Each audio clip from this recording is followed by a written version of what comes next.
नमामि बाबा प्रणत भक्त जनातीर्हम।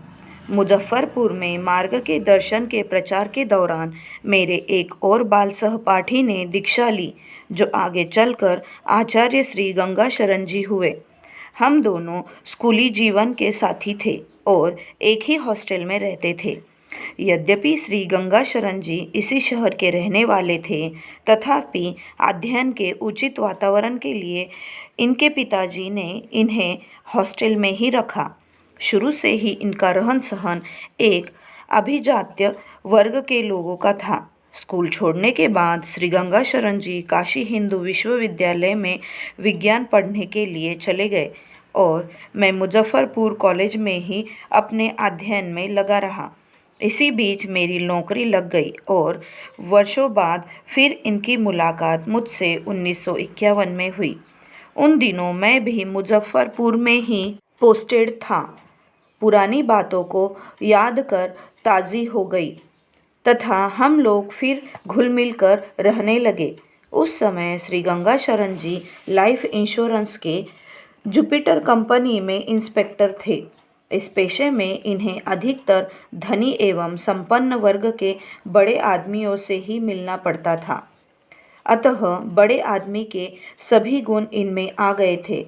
ऐसे रहने सहने खाने पीने के शौकीन तो वे पहले से ही थे। इसी बीच मेरी बदली दूसरी जगह हो गई और हम लोग एक बार फिर बिछड़ गए। 4 वर्ष बाद फिर मैं बदल कर मुजफ्फरपुर आ गया। अब तक मैं आनंद मार्ग की साधना करने लगा था तथा पूज्य बाबा की कृपा से आचार्य भी हो गया था। पूर्व परिचय तथा घनिष्ठता के कारण मैंने आनंद मार्गदर्शन एवं तत्संबंधी बातें इनके सामने रखी। 2-1 दिन तक तो वे शांतिपूर्वक सुनते रहे और फिर उन्होंने कहा कि वे साधना करने को तैयार है, परंतु इनकी भी एक शर्त है। वे खाने पीने रहने सहने के किसी भी निषेध को मानने के लिए तैयार नहीं थे। असल में शराब और सिगरेट अब तक इनकी कमजोरी बन चुकी थी। मैंने कहा, ठीक है, अगर आप इन आदतों को नहीं छोड़ सकते तो क्या आप हर घूंट या हर कश लेने से पहले मन ही मन एक छोटा सा मंत्र याद कर लेंगे।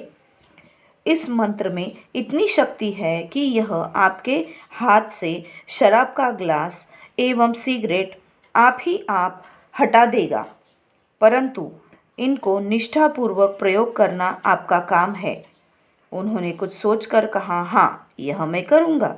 मैंने कहा, अगर आपकी यह आदत आप ही आप छूटने लगे तो फिर आप इस आदत को पकड़ रहने की कोशिश तो नहीं करेंगे। उन्होंने कहा, नहीं।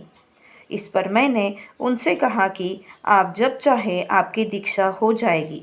मैं आपको एक अन्य आचार्य जी के पास ले चलूँगा, वे आपको दीक्षा दे देंगे।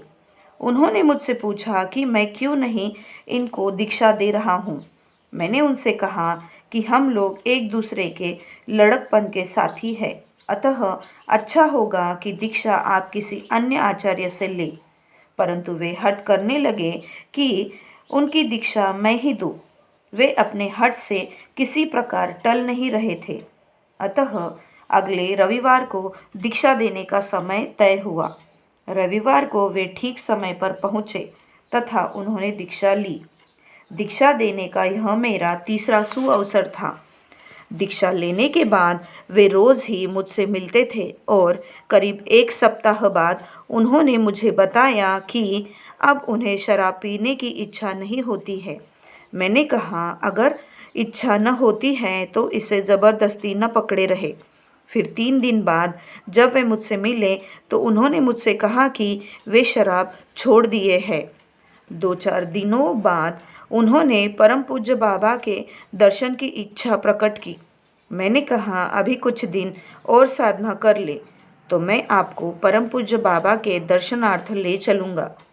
किंतु उन्होंने बाबा दर्शन के लिए जो हठ पकड़ लिया तो किसी तरह मानने को तैयार नहीं थे। मैंने लाख समझाने की कोशिश की, परंतु वे मानने से रहे। इस पर मैंने कहा, भाई जरा जोर देकर साधना करें तथा गुरु दर्शन के लिए उत्कट अभिलाषा पैदा करें। तो घर बैठे बैठे आपको परम पूज्य बाबा दर्शन देंगे। ऐसा सुन वे चिंतनशील हो गए और वापस चले गए। मेरा ऐसा कहने के 5 या 6 दिन बाद वे रात्रि के लगभग 11 बजे मेरे निवास पर पहुँचे और मुझसे पूछने लगे कि शुभमस्तु का क्या माने होता है। मैं कुछ चौंका, क्योंकि आशीर्वाद देने का यह तरीका तो पूज्य बाबा का है। इनको तो अभी परम पूज्य बाबा का दर्शन हुआ ही नहीं, फिर कैसे वे शुभमस्तु की बात कर रहे हैं। मेरे पूछने पर उन्होंने बताया कि आज साधना करने के बाद प्रणाम करते वक्त 2 पाँव घुटने तक नजर आया और यह आशीर्वाद सुनने को मिला।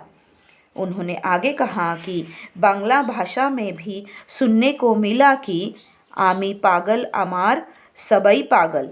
वे कहे जा रहे थे और मैं भाव विभल हो सुनता जा रहा था। धन्य है करुणामय बाबा की, साधना की पुकार पर दौड़े आते हैं। इसके कुछ ही दिन बाद उन्होंने परिवार के सभी सदस्यों को दीक्षा दिलवाया। अब तक वे सिगरेट पीना भी छोड़ चुके थे। कुछ दिन बाद ही पूज्य बाबा का प्रथम दर्शन और प्यार उन्हें पटने में प्राप्त हुआ। दीक्षा देने के बाद से ही वे सच्ची लगन एवं निष्ठा के साथ नियमित रूप से साधना करते रहे और फलतः शीघ्र ही उन्होंने परम पूज्य बाबा के चरणों में अपना एक विशेष स्थान बना लिया। उनकी साधना भक्ति से साराभोर थी। सच्ची लगन से साधना करने के फलस्वरूप वे अल्पकाल में ही तात्विक और आचार्य हो गए। फिर उन्होंने तंत्र साधना की दीक्षा ली। कर्मठता और तेजस्विता उनमें कूट कूट कर भरी थी। मार्ग में आने के बाद वे पूरे उत्तर बिहार में जोर शोर से मार्ग के दर्शन और साधना का प्रचार किए। उनके कितने ही दीक्षा भाई आचार्य एवं तात्विक है। परम पूज्य बाबा की कृपा से यह उनके ही परिश्रम और सेवा का फल है कि मार्ग का दर्शन इतनी द्रुत गति से पूरी उत्तरी बिहार में फैल गया। साधना के प्रति उनकी निष्ठा एवं प्रचार के प्रति कर्मठता सराहनीय ही नहीं अपितु अनुकरणीय है। विषम से विषम परिस्थिति में इनको मुस्कुराते पाया है। ओज एवं तेज, शौर्य एवं पराक्रम इनमें कूट कूट कर भरा है। दृढ़ता तो इनका स्वभाव ही बन चली है। उत्तर प्रत्युत्तर एवं व्यंग प्रतिव्यंग के समय इनकी बुद्धि की प्रखरता और अचूक तर्क अपना सानी नहीं रखता। कई बार बड़ी कठिन परिस्थितियों में भी उनकी प्रत्युत्पन्नमति के कारण समस्या का समाधान बड़ी जल्दी और आसानी से हुआ। इन्हें दर्शन शास्त्र का गहन अध्ययन है एवं दर्शन को वैज्ञानिक ढंग से समझाने का इनका अपना ही निराला तरीका है। दर्शन जैसे शुष्क विषय को भी अति रुचिकर, सरस एवं भाव प्रधान बना देते हैं। भक्ति के प्रबल प्रवाह में वे सिर्फ स्वयं ही प्रवाहित नहीं होते अपितु अपने साथ दूसरों को भी बहा ले जाते हैं। भावुकता, भक्ति एवं ज्ञान का इतना सुंदर समावेश एक ही व्यक्ति में बिरले ही पाया जाता है, किंतु आचार्य श्री गंगा शरण जी में इनका समावेश मणिकंचन संयोग की तरह पूर्ण रूपेण है। अपने समय का आधुनिकतम शौकीन, शाह खर्च एवं शिकारी व्यक्ति में साधना करने के बाद जो परिवर्तन आया है वह दुनिया के लिए दृष्टांत बन गया है। अब वे सादगी के मूर्त रूप है। सेवा, त्याग एवं दान जीवन का नियमित अंग बन गया है। 1960 में मुजफ्फरपुर में जागृति बनाने की बात आई तो इन्होंने झट 1 एकड़ के लगभग जमीन मार्ग के नाम रजिस्ट्री कर दी। मार्ग एवं आदर्श के लिए इन्होंने अपना जीवन उत्सर्ग कर दिया। 11 मई 1960 आनंद पूर्णिमा के दिन इनके द्वारा दान में दी गई जमीन में मुजफ्फरपुर की जागृति का शिलान्यास हुआ। मैं अपने बाल सहपाठी आचार्य श्री गंगा शरण जी के विषय में ऊपर लिखी बात प्रेस में अभी दे भी नहीं पाया था कि उनका स्वास्थ्य अचानक गिरने लगा। डॉक्टरों ने उन्हें दिल के दौरे का रोग बताते हुए सख्त हिदायत दी कि वे आराम करें और नियमित जीवन व्यतीत करें। यही इनका इलाज है। धीरे धीरे वे कुछ स्वास्थ्य लाभ भी कर रहे थे कि अचानक 22 अक्टूबर 1981 को दिन के 2:30 बजे वे इस असार संसार को छोड़ चले।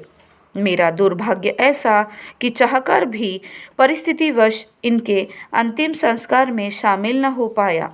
परम पूज्य बाबा से सविनय प्रार्थना है कि बाबा उनकी आत्मा को शाश्वती शांति एवं दग्ध बीज परम गति देने की कृपा करें और उनके परिवार को इतनी क्षमता दे कि वे उनके वियोग को सहन कर सके।